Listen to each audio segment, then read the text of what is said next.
in a broken wasteland. Come to my fire. All right, metalheads, we are being joined this week with the bassist of Bloodstar, Salt Lake City's own Noah Henley, not to be confused with Don. No, come on. Come on. What? Fucking Eagles jokes? How fucking old am I? Jesus. Dude, there ain't nothing wrong with the Eagles. Hey, I am a huge, devout Lebowski fan.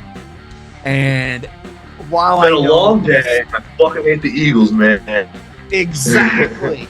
It's been a long day and I hate the fucking Eagles. No, I don't hate the Eagles, but you know.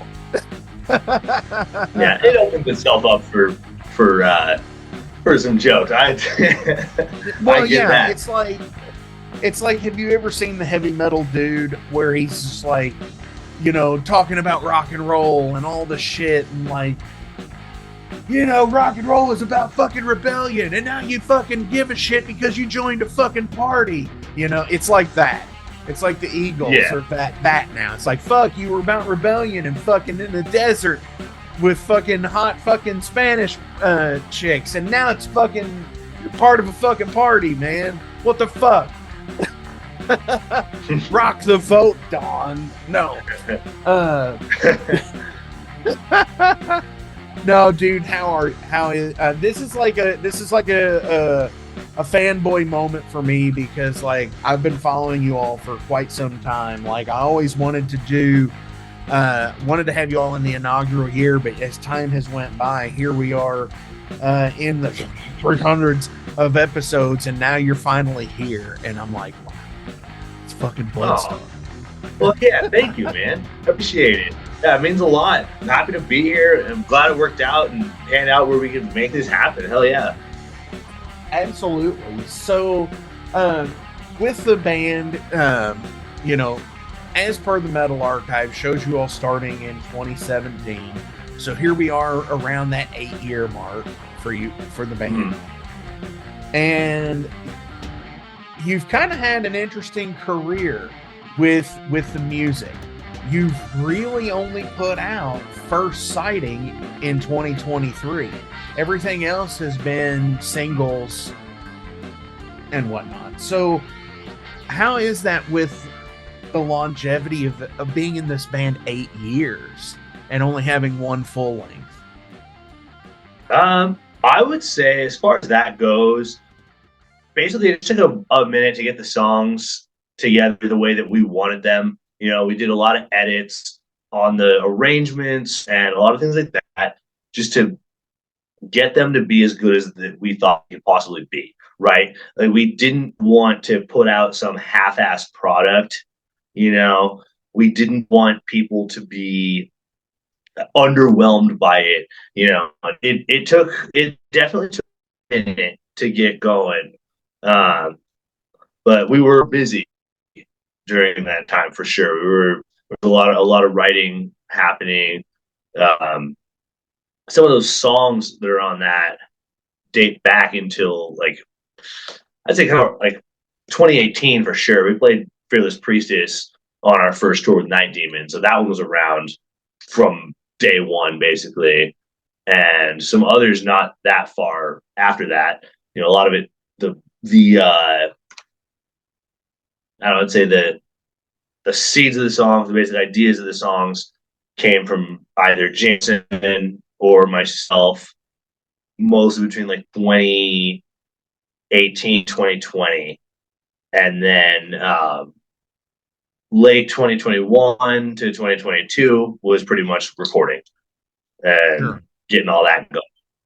At the time, you were mentioning Spell, and we were talking about them. Alistair played drums on First Sighting, so that was a piece of the puzzle too. He did a great job. Can't say enough good things about him and about Spell and about those guys. Oh, aside from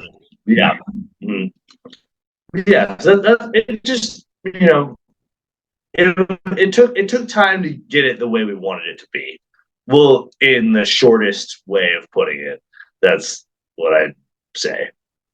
Well, and that is the thing, because not only with like first sighting and just the overall look of it, you have always had great artwork for everything that you've done as well.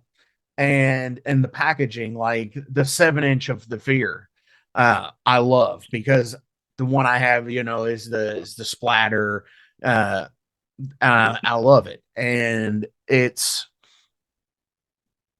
does take time, and there was a pandemic in that amount of time as well, so I get that. But when you sit there and you look at when you turn around and look at Spotify, and you see, these songs that have 80,000, 100,000, 150,000 plays, then that's got to be like mind numbing. Like, what is happening? And it's not just like one song. It's a lot of them. It's almost all of them that are that way.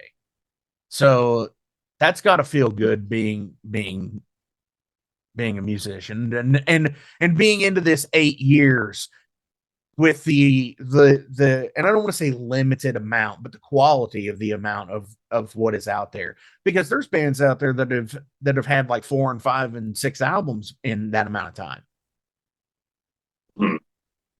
Yeah. And it's very validating to see that, and just the reaction that we've gotten from the album. It's really humbling. I feel great about how it's been received. Like the fact that people care about it, it means the world. It really does. Yeah, I would say the writing process, just it took the time it took, and that's just how it is. We all work full-time hours too.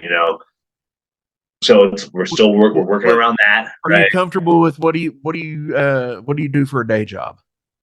Are you comfortable What I do, discussing? yeah, absolutely. Yeah, I work at a grocery store. Um, Nice. they work with my touring schedule, and I've been there 5 years, and I work at a grocery store. It's not bad. It pays the bills. I have the freedom to tour because I'm expendable enough. They can let me go, but I've been there long enough. I know how the shit works.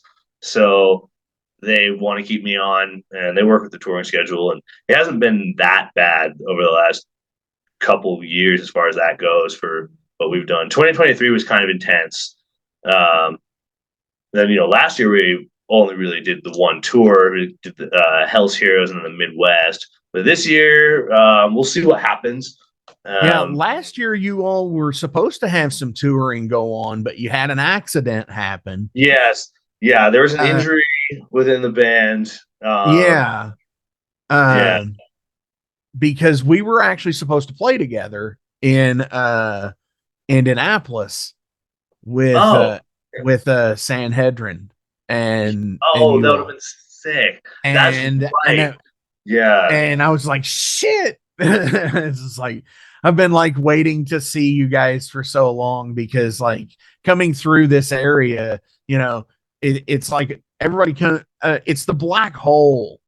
And it's like Louisville is 2 hours from like so many different cities, and 3 hours from like Nashville, 5 from Chicago, 6 from Detroit, kind of thing. So it's like it's literally a show vortex. Like, we get a lot of decent things, but like really good shit, they usually hit up like Indianapolis or Chicago or whatever. So yeah, so when that happened, it's a little bit bummed out, but it's like this year it's got to happen. So going into 25, what do we have? What do we have on the docket? Do we have a new album coming? So basically today, like this morning earlier, we announced a West Coast tour that we've been cooking up, just for 10 days. I want to say nothing crazy, just something to shake the rust off, hit the West Coast again, friendly territory. We've done it a few times. It will have been about a year and a half though by the time we get out there. since we've been through. So we do that. Maybe maybe a couple new songs in the set list this time around. We'll see. We'll see how that all pans out. Right now, we're very, very involved in the writing process. Um, that's a really kind of a totally different ball game this time because now we have Tyler on drums who lives in Salt Lake with us. Right. So we're writing as a unit in the rehearsal room, jamming stuff out and seeing what works, which we haven't really done that much of like that with a full lineup, able to get together, practice, and write like that. So that's been cool. The We haven't started the recording yet. We Okay. don't have that like locked in exactly when that's going to be.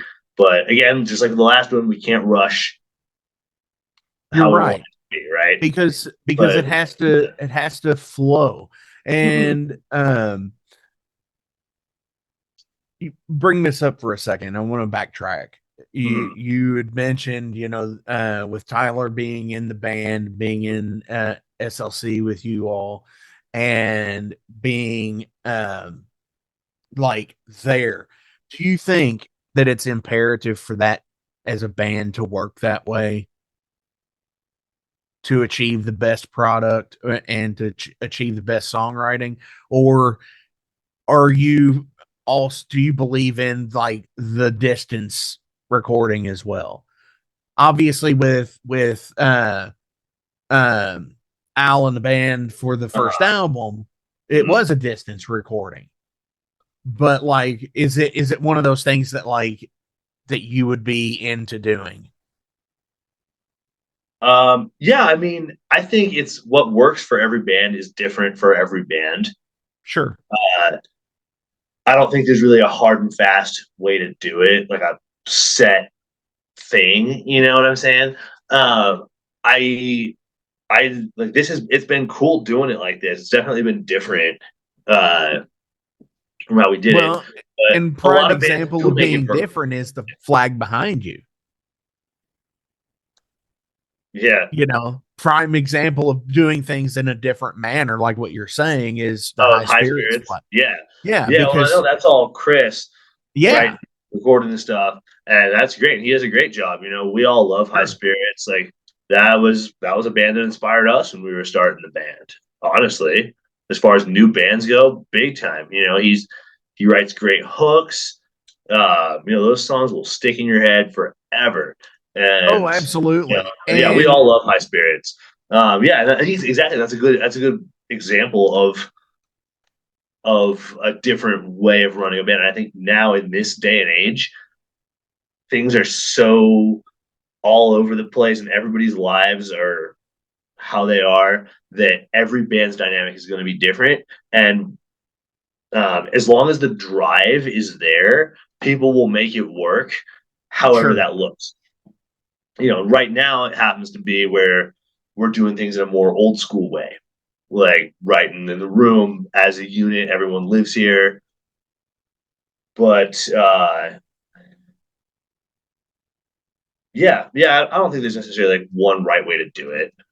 no, I think and that's what I love about metal is that it is no fucking rules, mhm, and whatever works for just even going off of like say the banners behind you with high spirits with Chris writing everything, and that's not at all a slight or discredit to any of the member of that band that plays with him because they all have other projects that are mhm. fucking banging, like Yeah, fucking Night and night Boa, rocks.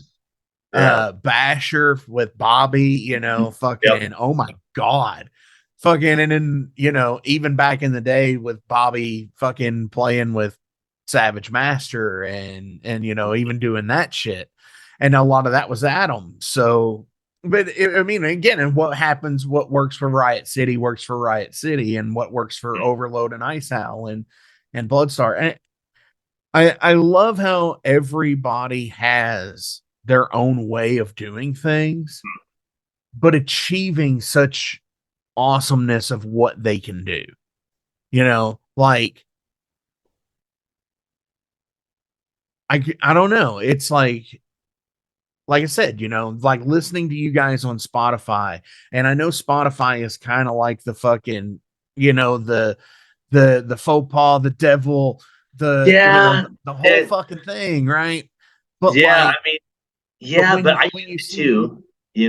I yeah, fucking use it. I'm not gonna sit here and act like I don't. yeah, you know, because like I mean, in this day and yeah, age, it's a necessary evil, and I mean, I would love, and I do support the bands that I do, even if I do buy a digital copy of something, but like when you see peer groups like you guys that are breaking 100,000 listens and whatever, like that is fucking uplifting as hell, and it's just like, wow, man, like that is fucking insane. And it's like there's quite a few bands out there that are doing this today, and you guys are on like the forefront of it, I think. And I don't know, like, how do you do it? I guess it's like, that's like a loaded question, obviously, because it's like, if you knew, you would say, it's like, fuck, I don't know, but I don't. I mean, That's how a do you process stuff like that? Like when you see that, you like the fear. I mean, I'll go to what the current list of it says: 125,000 plays. Like that's 125,000 times that people have heard it, and that's just there. yeah. I mean, shit. I don't know, man. That's basically just writing music that we want to hear. I think is the way that I would put it. In like, if I can boil it down to a simple concept, we just want to make stuff that we think is cool, like stuff that if we had no attachment to it, if it was from some random band out of nowhere from half a world away that we had no connection to, no buddies in the band or anything, nothing like that. This would strike me like, oh, that's cool. That's kind of what we're aspiring toward. If I had to boil it down like that, is writing something we want to hear. So, do you think in the metal world that, based on what you just said, it kind of hits me like to a degree here of like, in the metal world today, it's like when we looked at the CD sections and we saw um, Blind Guardian, Black Sabbath, Black Label Society, and then those are all like it just, I'm just giving the bees here, Mhm. because Yeah. and obviously we always want to see our own band name is in a title card in a CD or a vinyl rack, but like, do you think metal has become almost so niche market with like, especially in like the new wave of traditional heavy metal, that it's almost like the miscellaneous section? So it's like you That's get like the bees, like, well, and that's I an mean, interesting one. how do you feel about that? That's an interesting one because this is a while back now. This is before I lived in Salt Lake City, before I moved out here. When I grew up in Eugene, Oregon, and I worked at a record store there for like over 3 years. This was my first job out of high school. Was working at the record store, and uh, we'd get albums from new wave traditional heavy metal bands. I was working there when the first albums from Night Demon and Visigoth came out, and they would get their own cards. And whether they continued to get their own cards would depend on how they sold. And like, so like we'd get a couple, we'd make a new spot for them if we had the cards and the stickers and Sure. all the process stuff. And I would imagine most record stores work the same way. If you get something Mm-hmm. new and you get a decent amount of them, you know, they'll keep moving, they keep their spot.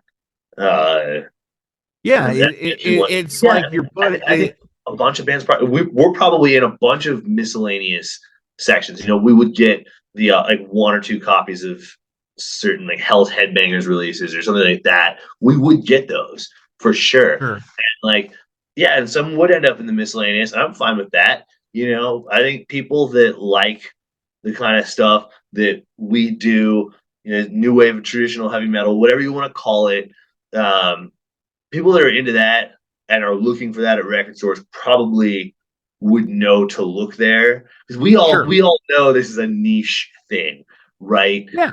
And you know, I always think of that in the sense of kind of the way I always think about it is that Hank 3 song. I don't know if you listen to Hank 3 much. I have. Yeah, there's this song, Not Everybody Likes Us. And it's on Straight to Hell, which I credit that the album that got me into country music. Straight up, 100%, full stop. That's the one that got me into country music. And interesting. Toward the end of the album, and the chorus is, not everybody likes us, but we drive some folks wild. And that's damn straight. And that's I think everybody that plays this type of music or other niche types of music, you got to hang on to that. You know, the people that like what you do, and you know, and it means the world that they do. And so, you know, I'm not going to be tripping out over being in a miscellaneous section. People that know where to find it will know where to find it. Exactly. And that's the thing, is I honestly prefer the miscellaneous section, like the miscellaneous B's and C's and D's and M's. Yeah. Because honestly, I think I found some of the best albums I've ever heard in the miscellaneous sections of the letters. Because I'll take one, Malaya Rage. Yeah, oh yeah. Fucking amazing bit. I'll have to listen to him more after this. I listened to him a little bit. What I heard, I thought was sick, but like, yeah, of all people, Sully Erna was in that band. No shit. As a drummer, yes. Not on the album that I found, but I was just like, wait a minute. Dude was in this? What? What the fuck? All right. Exactly. And you know, so yeah, that's a totally cool thing. Yeah, we'd all love to have our own, you know, grandiose fucking giant section in the store that fucking points into the fucking buy the Bloodstar fucking album here, or buy the Overload album here, or Ice Howl or whoever I'm playing with this week. Sometimes it's hard to remember. But like, yeah, so, but I'll take it. I'll take anything as long as there's still physical media released. Mm-hmm. Yeah, I'm still a physical media hound. You can't see it; it's just off camera. But I have the whole stack, like, you know, just kind of sitting right there off camera. Oh, right on! Fuck yeah!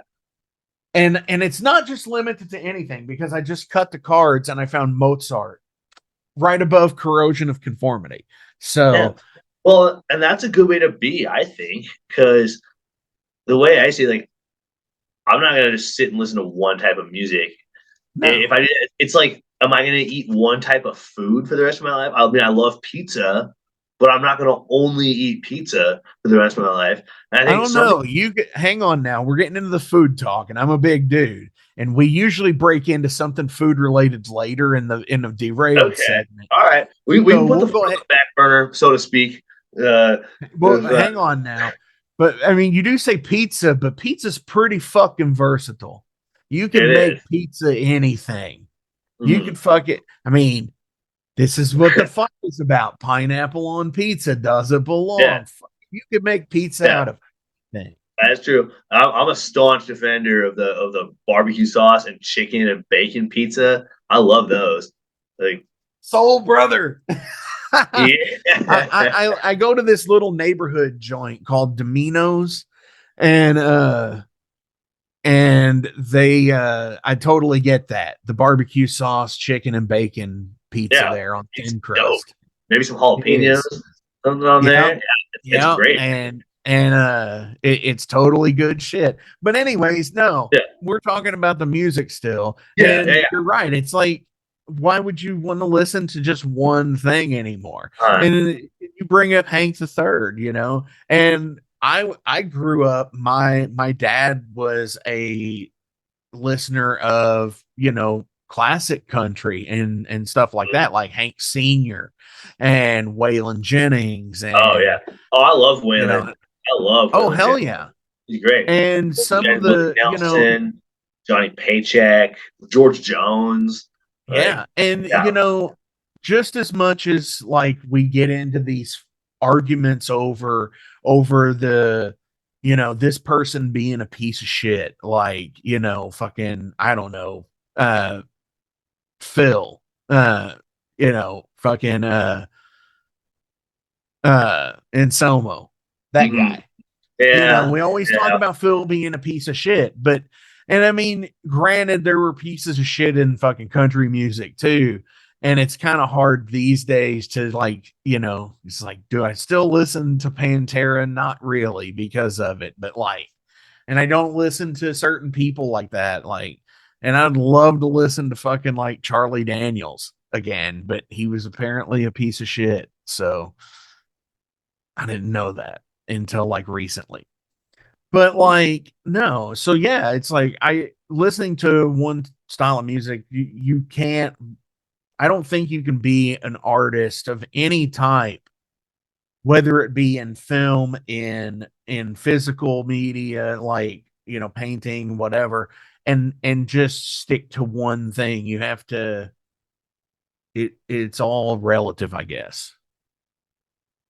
Yeah, I think it's good to have a wide range of stuff to pull from, and you know you can't force it. Not everybody's gonna like everything, but if there's, you definitely want to at least be able to appreciate stuff that's totally different from what you do as an artist, I think, and find something that resonates with you. Like, you know, for me, it's the country, or, you know, I love my heartland rock. You know, Tom Petty, Bob Seger. I love that stuff Tom too. was the one who got away, man. Yeah, oh, he's the best. He fucking rules. Like, dude, he was the one who got away from me. I didn't get to see Tom live before he passed. Yeah, I didn't either. I didn't either. And it bums me out to this day. Actually, like, so I actually had some weird things happen, and we can segue this into Derailed. Is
Superstitions.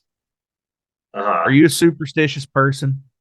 The older I get, the more superstitious I get, I would say. Yeah. Same. Yeah. So I said that Tom Petty was the one that got away. I in the same year of shows, by the way, I had two things happen. I got to see Dusty Hill's last show. Oh, damn.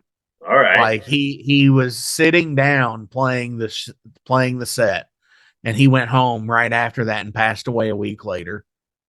And I saw the show where Richie Faulkner had his aortic aneurysm at Louder Than Life in Louisville, Kentucky. And so it's like, do you believe in superstition and stuff like that? Do you think that that follows people around and stuff? I mean, I don't know. That's how to think about it. Mine are more like, my superstitions are more small, commonplace type of stuff. Like nothing stepping crazy. on cracks or like. No, I mean not like that necessarily, but like do you avoid cracks though? Like, do you avoid No, stepping? I don't think of that. I walk everywhere.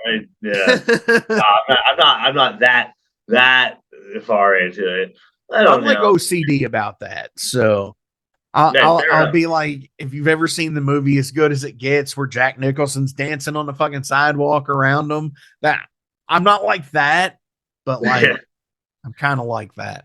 Well, you'll avoid the cracks. You'll avoid the cracks if you notice it. Like you'll go out to not, if it's not like super far inconvenient for you. And it's mostly just to twist my foot away, just to. Yeah, I'm fucking around, dude. So what are your superstitions now? You say they're a little bit more. I don't know. They're kind of just my own little shit that I have. And I don't fully believe it either. That's the thing, is you can't prove any of this shit. That's the thing. You can't prove any of this stuff is real, and I'm not gonna die on that hill. Definitely not gonna die on that hill. If the band banner falls down, is it bad luck or something? I will say, you know what? I'll say one that we have is, if there's a disco ball in the venue, it's a good omen. It's good luck if there's a disco ball, and that is an entire band superstition that we all. That's awesome. We all put some. I'll say that one. That's a pretty benign one, you know. We'll bring you to Magbar then. We'll bring you to Magbar in Louisville this year at some point, and fucking they've got a disco ball. We'll fucking rock this out. We'd love to play awesome. There. I hope it pans out, man. That'd be sick. I would love to play there. We'll make that fucking work. So Derailed is kind of as you see, is kind of an all out whatever kind of thing. I draw from a deck of cards.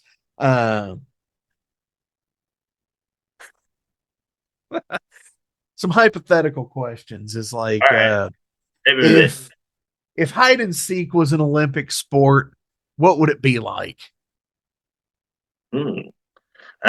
Well, I think if hide and seek was an Olympic sport, what I gotta know is, like, where is this? Are we in like the wilderness? Are we in an urban environment? Or like, I would say it is a winter sport. It is a winter sport, and it's out in the wilderness. Okay, it's judged outside.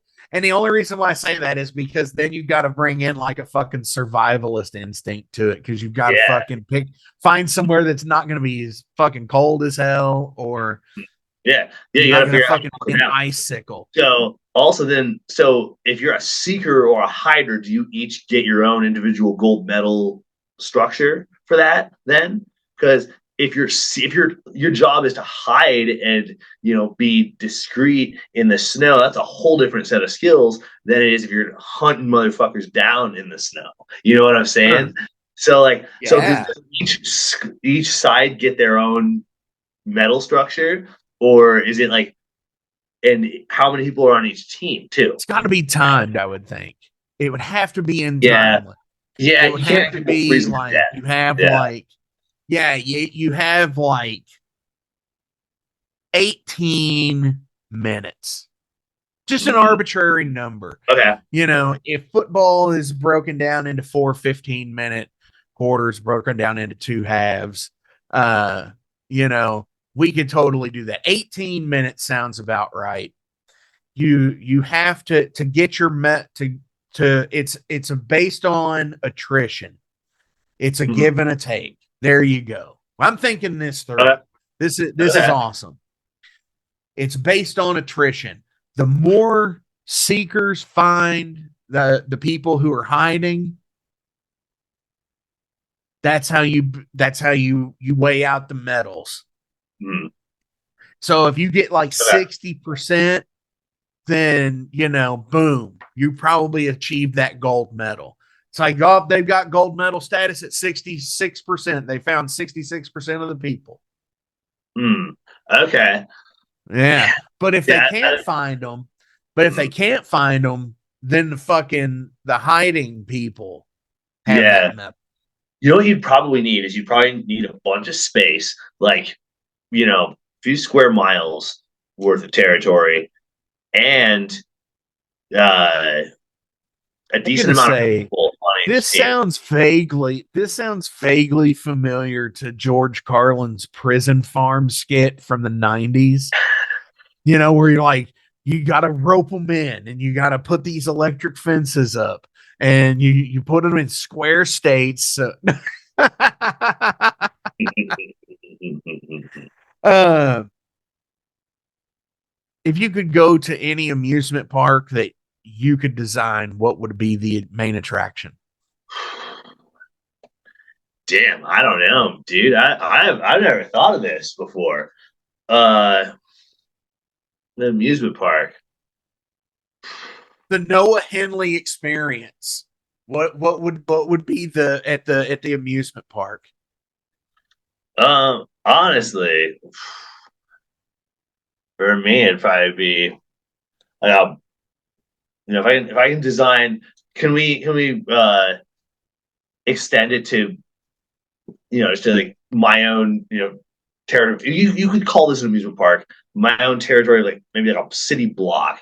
It'd be a Sure. venue and a sick bar, like a greasy little dive bar, and a record store and a pizza joint all in the same block. That Fuck that I think yes. all that right there under the same fucking ownership. People just keep an eye on all of it, like all that right there. I Dude, absolutely. So yeah, if you can count that as an amusement park, because I think you kind of can.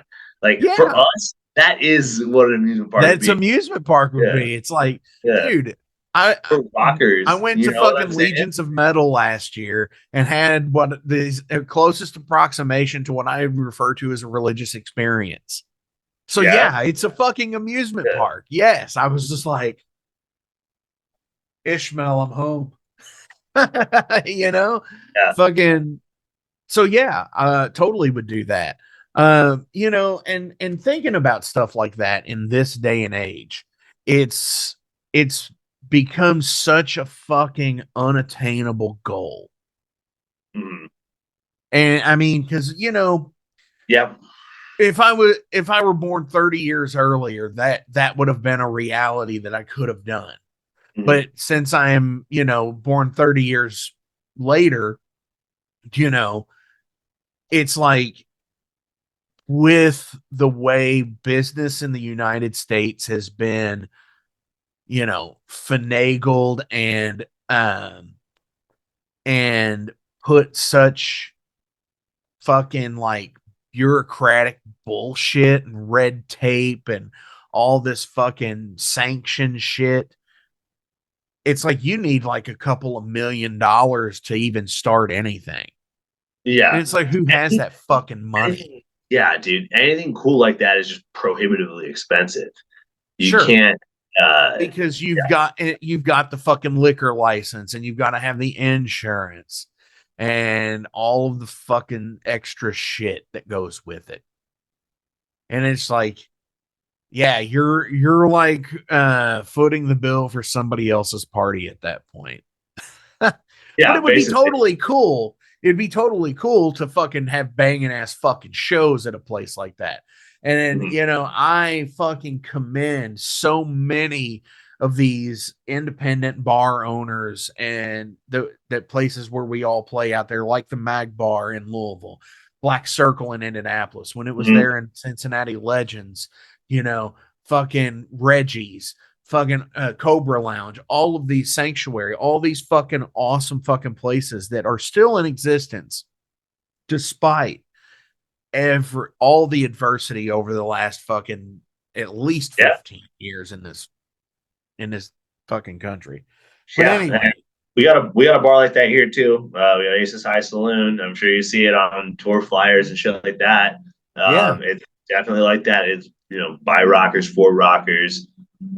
Before it opened, it was kind of dire here. It was tough. Like there's other venues, but nothing that's like that And energy. honestly, I think, and this is the cool thing, is you guys have kind of put Salt Lake on the fucking map again when it's come to that whole Western shift, because most of the fucking bands that come through, they hit Portland, Boise, Salt Lake, and it's Denver. It's like bam, bam, bam, bam. They hit all of these cities like right there, which is totally fucking cool as shit, and it's kind of like I said, like with Indianapolis, they do the same thing. Pittsburgh is another city that's like that. It's like right there, and it's like they all hit the same string, which is totally cool. And thank you all for doing that. Yeah, it's more of a geographical thing than anything. I think as far as tour routing goes, if you're trying to get from the West Coast to the Midwest or vice versa, there's really only three ways you can go, and that's either south through Arizona, New Mexico, and Albuquerque Southern and California. Phoenix, or you go way north, or Calgary, and then do a fucking 13-hour drive to Vancouver Yeah, straight through, which that you don't want to do that and then play the next day. You have to take a drive day to do that. yeah, absolutely. Or you go Salt Lake, Denver. So it's kind of I'd say geographically it definitely lends itself well to tour routings, and we get cool stuff Right. because of that. We've gotten a lot of cool stuff through Aces, a bunch of stuff, but stuff plays. There's just cool shows in other venues here too that are good. Like we have Urban Lounge and Metro, and Salt Lake City is the metro area is shit. I want to say like uh, 1.5 million almost at this point. Wow. The entire metro area, which is very sprawled out. The valley is it's a very vast zone, really.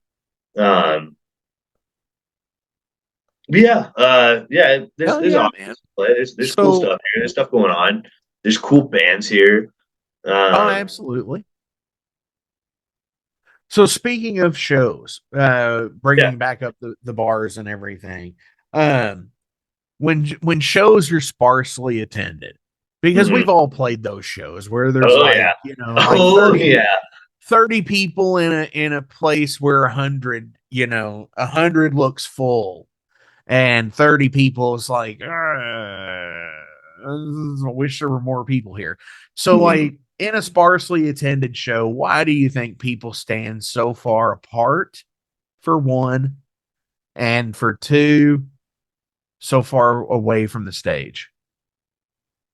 I don't know. That's an interesting one because I totally know what you're saying. Like there is a thing Yeah. up that happens, when the show is packed out and everyone's like fighting to get up to the front, people are losing their shit and like, getting stoked. And people, it's hard to. I think people also feed off the energy of the other people in the crowd, not just the band, right? Sure.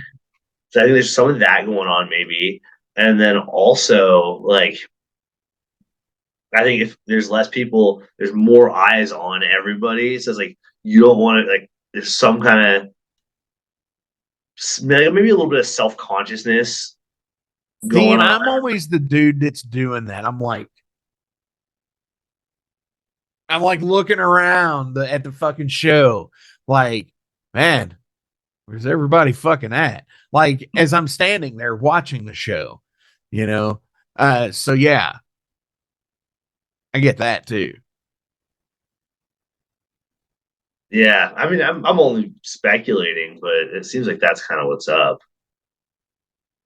I mean, it is definitely an interesting thing. It's like what is also to me is like if you ever go to a show that's got not like necessarily in a bar, but it could be when you get the ones that do cluster up at the front of the stage, and then when you get to the back of the room, it's just like the dot here and the guy here and the here and here and here.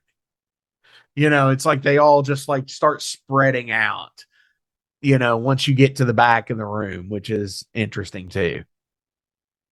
Yeah, I mean, I don't know. I It's like, nah, I can't be up. I can't be up in that bunch of people. yeah, and it is a weird one when you put it like that. Yeah, I've never really thought about that. Uh, when I'm at a show like that, I'm just watching it, and then when I'm playing a show like that, it's more just like, well, better give the people what they wanted, even if there's fucking 15 people, they still paid to get in and see a good show. So you better Sure. send it. That's how I see it. They're spending their evening doing that. They could be doing anything else with their night, and they chose to be there. They deserve a good show, even if it's disheartening with not having that many people there. You still got to rock it. You still got to send it. Hell yeah. Um, if you could be in a movie, comic, like if you could exist in one of these other universes, like a book series, a comic, a movie, what would you pick? Hmm. That's an interesting one too. Like, would you be like Star Trek, Star Wars, Stargate? I'm like stay listing all the stars Yeah, right now because they're the first thing. yeah. I Uh, mean, I'm a Spider-Man, huge Star Wars guy. I'm a huge Star Wars guy. Spider-Man. I You love know, it. Like, yeah. if you could exist in an alternate universe like that, what would it be? Am I You're you. still myself? Uh You're still Noah Henley. You're still doing the thing and all the stuff. okay. As far as alternate universes like that go, uh, Star Trek seems like the most hopeful, I guess. The others, like even like Middle Earth or something like that, it sounds kind of awful in a lot of ways. You know, he didn't go into it, but you know those guys are getting diseases. You know, there's all kinds of shit going around. Kind of like same thing Oh with yeah. Game of Thrones and Westeros. That's horrible to live there.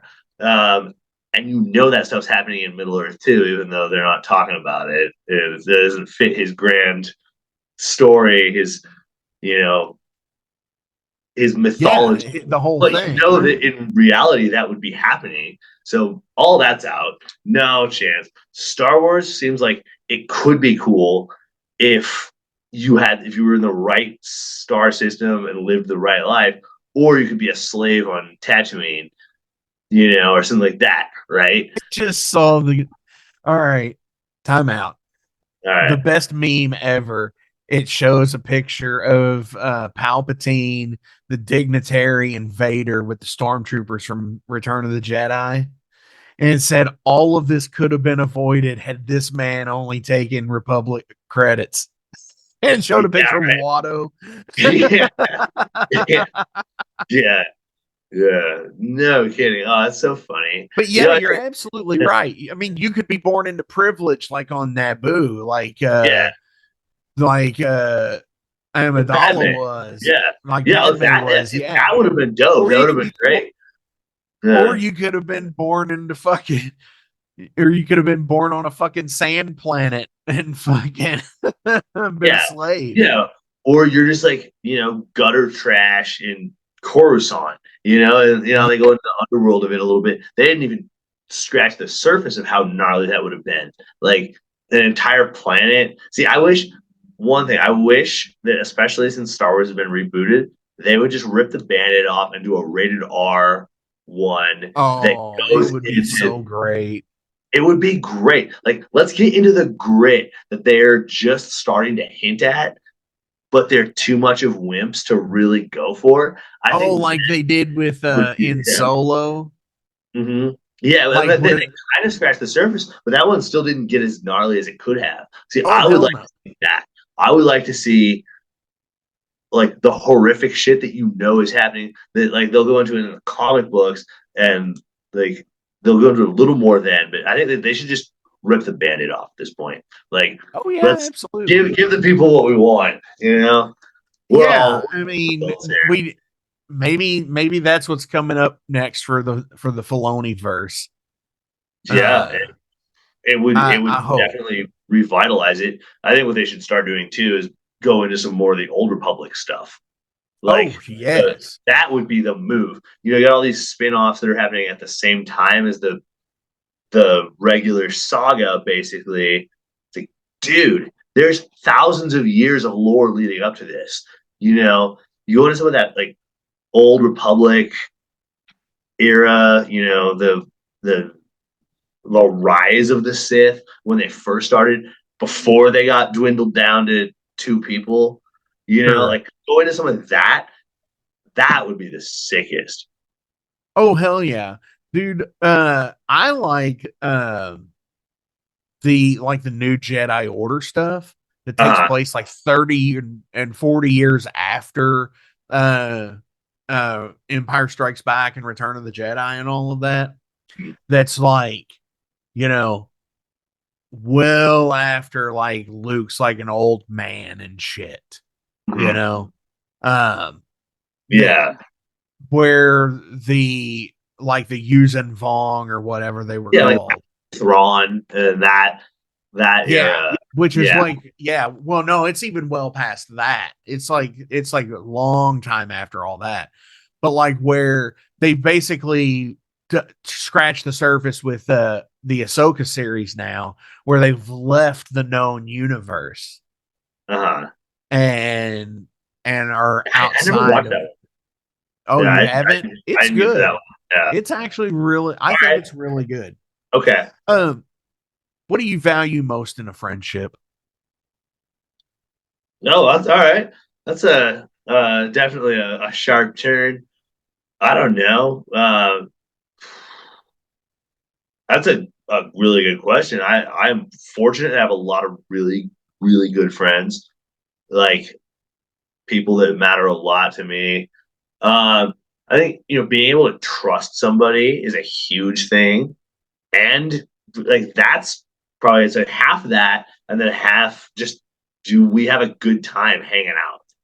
Like, how fun is it to hang out with this person? That is it. Are they fun to kick it with, and are they trustworthy? I'd say pretty much that. Yeah. I can go along with the trustworthiness, and I would honestly say that for me, I'll answer that one too. Is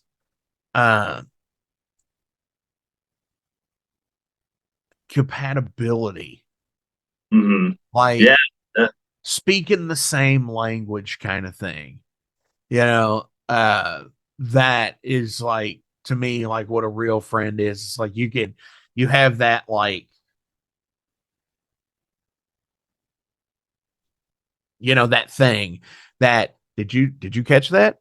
You don't have to say something, like you can make that look and get it. And that to me is like top tier in the friend category. Yeah, and be able to understand somebody on a level where you have something like that. That's kind of something that you don't just get out of nowhere to. You have to build up to that over the course of years. And I'm lucky to have a lot of long-standing friendships like that too. People that I've been tight with for close to a decade, if not more. And that is a big piece of it too. What you're saying is being able to just speak the same language, pick up on stuff without realizing it, understand what each other's thinking. Yeah, absolutely. Hell yeah, man. Dude, Noah, I have one more question.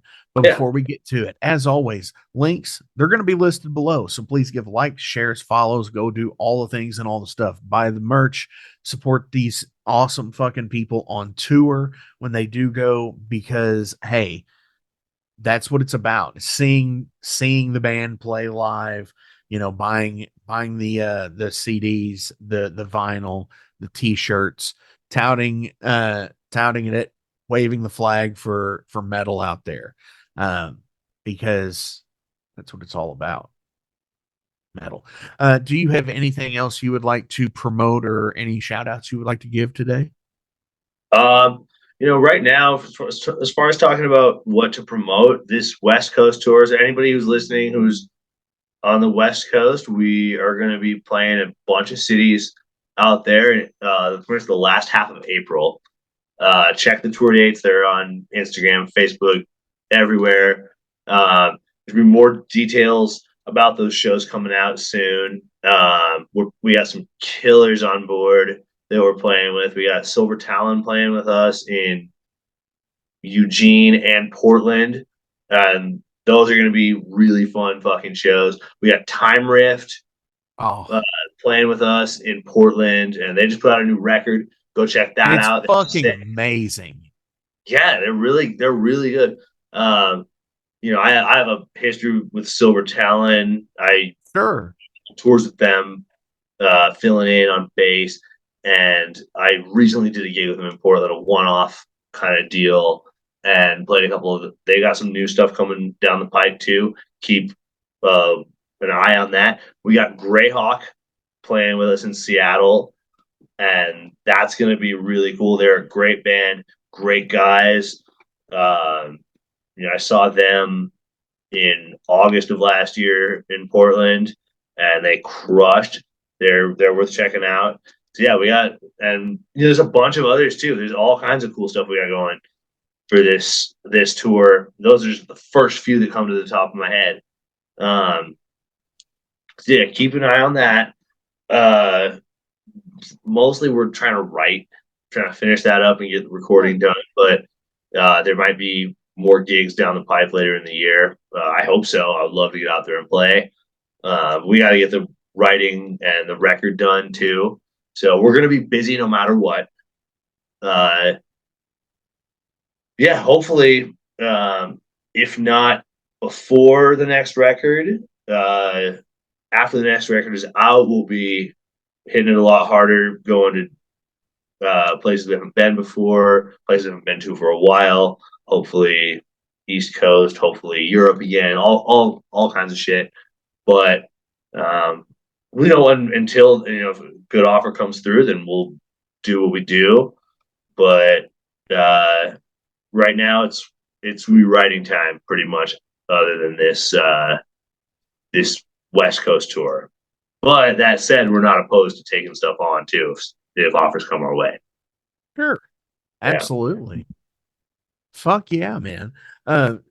Dude, Noah, my final question. Yeah, hit me with it.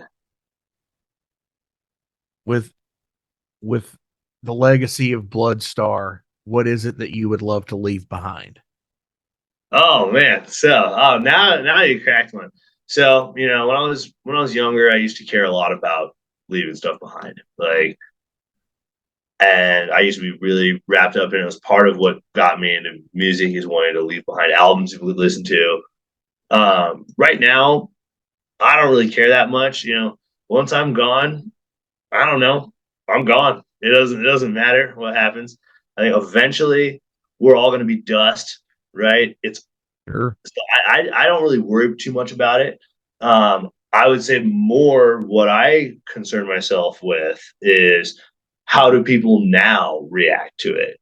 And if we can make music that people enjoy, that speaks to them. People have told some pretty moving stories to us about how our music has helped them, and those are their stories to tell. I'm not going to, I don't want to get into the people's business in public, right? But sure. People have definitely come up to us and told about how our music has helped them through tough times in their life, and that means a lot to hear. And I want to, I did not expect that. I just wanted to, have us help write some cool songs that people can rock out to and smash beers to and have a good time. But people do connect with what we do. We put a lot of thought into the lyrics, and we want to make an impact. It's like I think more it's what kind of impact can we leave now while we're still here doing this? Because and if once we're gone, if people still find our stuff and dig it, cool, fuck yeah, I'm all about it. I don't really worry about what's gonna happen when I'm gone. I'll be gone, Sure. I mean, who's to sit there and say that, that maybe this isn't the first time that, rock and roll has ever existed. There's been ancient civilizations, how do we know that, that this isn't just like our reign of terror at this time, that out of the hundreds of thousands of years that man has been around, that this is the only time that rock and roll has ever been around. Maybe not. Who knows? That's a whole other thing. Yeah. Go ahead. And the attitude that rock and roll is about, it's not necessarily restricted to bands that play with guitars, loud amps, studs and spikes, or however it looks. That attitude, people were playing music in whatever forms their society wrote music in, and however that looked for them. They've been doing that for since as long as we've been humans. People have been exactly some form, whether it have been creating the first stringed instruments and what it's almost like the Marquis de Sade, who was the writer imprisoned in France, who would write essentially that was deemed pornographic, and but they were like smuggling the pages out, and they were reading it, but he was in an institution, right? So it's like, even then he was bucking the system, like what rock and roll has always been about. And there it still is. It's just transcended in their time, in their generation, which is totally cool. And like Paganini, everyone thought he was possessed by the devil for what he was doing. If that's not a precursor to this, I don't know what the fuck is. You know what I'm saying? Like, that's to me, that's part of rock and roll attitude. Stuff that freaks people out, that makes them unsettled, and they think the devil's involved, right? Yeah, absolutely. And that's like, I'm surprised, because back in his day with Beethoven, being deaf, and playing the piano by listening on the floor type shit, feeling the vibration, I'm surprised nobody thought he was like witchcraft or anything because of doing it like that. But that's a whole other thing for a whole other time. But live in the now, as Wayne Campbell would say. Yeah, live in the now. Live in the now. Fuck yeah, dude. Noah, thank you so fucking much. This has been a blast. For recording this on a Monday night. Fucking awesome times. On our way out today from Bloodstar, what do you want to leave people? You mean like right this second? Yeah. Or what's the Bloodstar song that you want to play out for everybody? Oh man. My personal favorite one, I guess you'd say, is Going Home. That's my favorite one on my own personal level. I did a decent chunk of those lyrics, and it's got there's all kinds of layers to it. But I'd say like the one that anybody who's listening who hasn't listened to us before would be most likely to like is probably Cold Moon. I think that's definitely it's the most streamed one. It's like the catchiest one. That's kind of like our representative fucking song. Yeah, I think I did an amateur lyric video of it. No. Oh yeah, that's right. That was you. Yeah, that was badass. Oh, That was cool, me. man. So since we're gonna play two songs, how Mhm. about we start out with Cold Moon at the beginning of the show, and we'll end with your personal favorite, Going Home. Perfect. That rocks. Hell yeah. Boom. I appreciate it, man. Much Hell appreciated. yeah. On Hell the yeah. way out, thank you guys so much. Love Hey, thanks for you. having me on, Mark. I appreciate it a lot. I Thank really you. do.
Let's hear it for Jameson Palmer on guitar!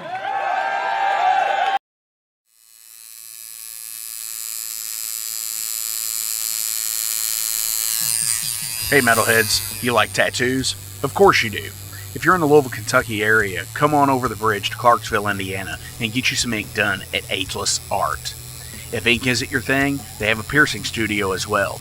Visit agelessartclarksville.com to see some frequently asked questions, meet the staff. The shop is open Monday through Thursday, 12 to 8 p.m., Saturdays, 12 to 10 p.m., and Sundays, 12 to 6 p.m., all appointment-only spots. You can set up your appointments by phone at 812-283-1793 or email agelessarttattooandpiercing@gmail.com and someone will get you set up for your first or your next tattoo or piercing.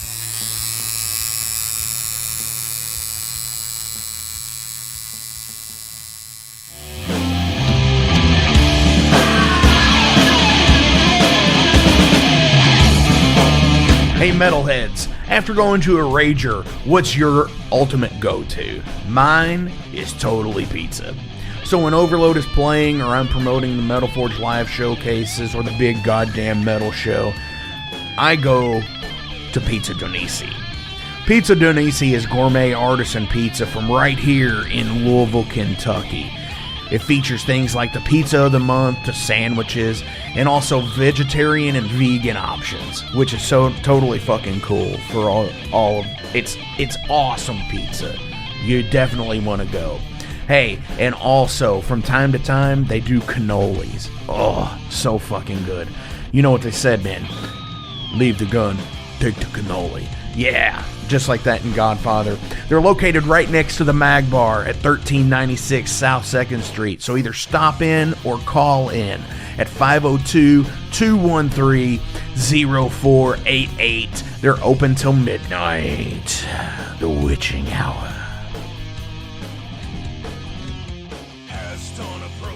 Heineken? Fuck that shit! Pabst Blue Ribbon!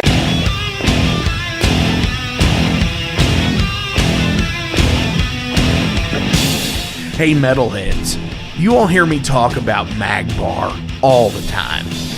It is the home to the Metal Forge live showcases and is an integral stop in the ultimate underground metal tour schedule. They obviously feature live music, but the Mag Bar also has daily specials like Pint and Slice Night on Tuesdays with Pizza Donisi. But they also do Bring Your Own Vinyl on Thursdays with DJ Kent Jackson, and Finer Things Sundays.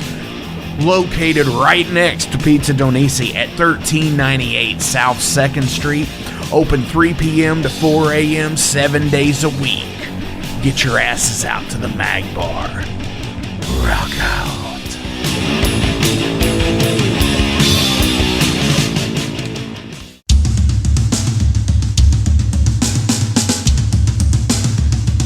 For 45 years and keeping Louisville weird, Electric Ladyland has been there for all your eccentricities. While they do offer the best smoking supplies out on the market today, there's a whole lot more to check out. From ashtrays and blacklight posters, to records, incense and burners, and items to stock your metaphysical supply. They're open from 10 to 10, 7 days a week. Located at 2325 Bardstown Road in Louisville, Kentucky, and at electricladyland420.com. Roll out.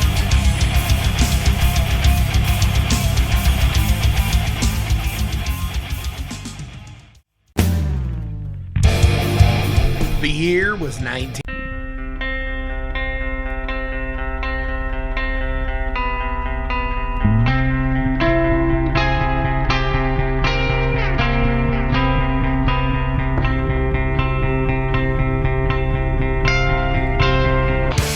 In 2017, one man's vision and passion for all things metal started out as a record store in his house. Years later, the fight against a mainstream empire continues as Shade Beast. an independent metal collective and online store based in Athens, Georgia, is the world's premier heavy metal brand for music heads that value authenticity over the mainstream acceptance. Featuring original t-shirts from some of the best underground artists, as well as stickers, posters from the Shade Beast Presents concert series. Unique, one-of-a-kind collectibles and small curated selection of vinyl and cassettes from the masters old and new. Visit shadebeast.com and enter promo code SithLord for free domestic shipping on your first order, whether you're a new customer or returning. And be sure to join the Shade Beast social groups on Facebook and the interwebs to keep up with the new release announcements and talk all things metal and Star Wars. You'll never find a more wretched hive of scum and filth.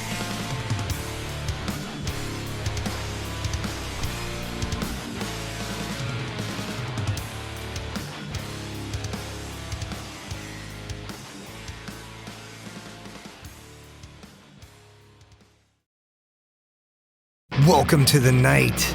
You think you know Night Demon? Then the Night Demon Heavy Metal Podcast is for you. Step into the darkness as we peel back the curtain to give you an unprecedented, all-access look into the mind and the heart of the demon. We're talking band history, song analysis, studio anecdotes, stories from the road. It's everything a diehard Night Demon fan could want and more. This is the only place to learn the inside scoop, the deep dive trivia, the untold tales from the band members themselves and those closest to the Night Demon story. Need more? The Sacred Night Demon Crypt will be pried open to reveal demo recordings that have never before seen the light of day, all with in-depth commentary by the band and the people who were there for the writing and recording process. This is a gold mine, a treasure trove of all things Night Demon. Head over to nightdemon.net or wherever you listen to podcasts.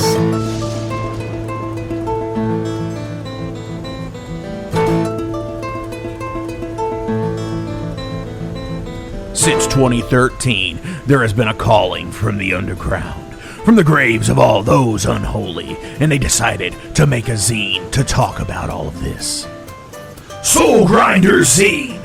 An independent metal zine to keep you informed on all things metal and horror from the underground. Available in both print and digital formats, they're bringing you the best interviews and reviews out there today. Not only do they do the zine, but they also do compilation CDs. Check them out at facebook.com/soulgrinder.zine and start your subscription now.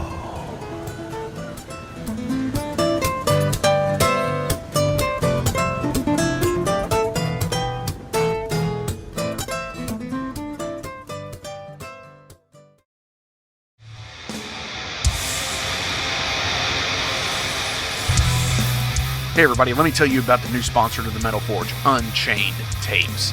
They're an independent Pennsylvania tape label. They focus on extreme metal and punk with a killer approach to the tape scene. Visit their web store at unchainedtapes.bigcartel.com now to get your fill of tapes. And for being a Metal Forge listener, enter the code METALFORGE10 at checkout to get a 10% discount on your total purchase. That's unchainedtapes.bigcartel.com.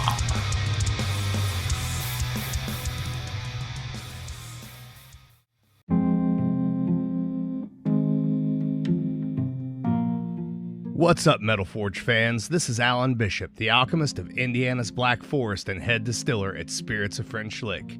Do you find yourself drawn to the unexplained, fascinated by the Fortean, or enchanted by the paranormal? If the things that go bump in the night resonate in your mind, then tune into my brand new podcast, If You Have Ghosts, You Have Everything. Featuring first-hand accounts, collected stories, interviews, history, and speculation related to all things not of this world. Available now on Anchor, Spotify, Google, Amazon, and more. Set back, relax, and remember, if you have ghosts, you have everything.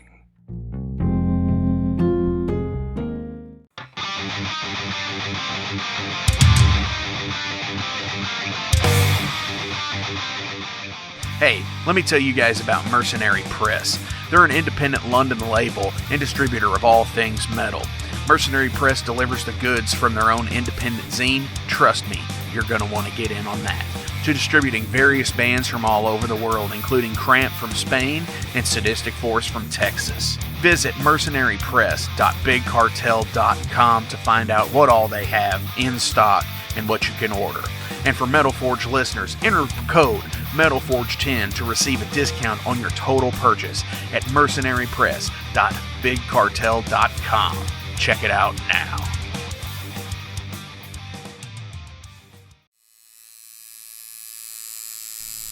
Hey Metalheads, it's with great pleasure I get to tell you guys about a new sponsor to the Metal Forge, Ageless Art, New Albany.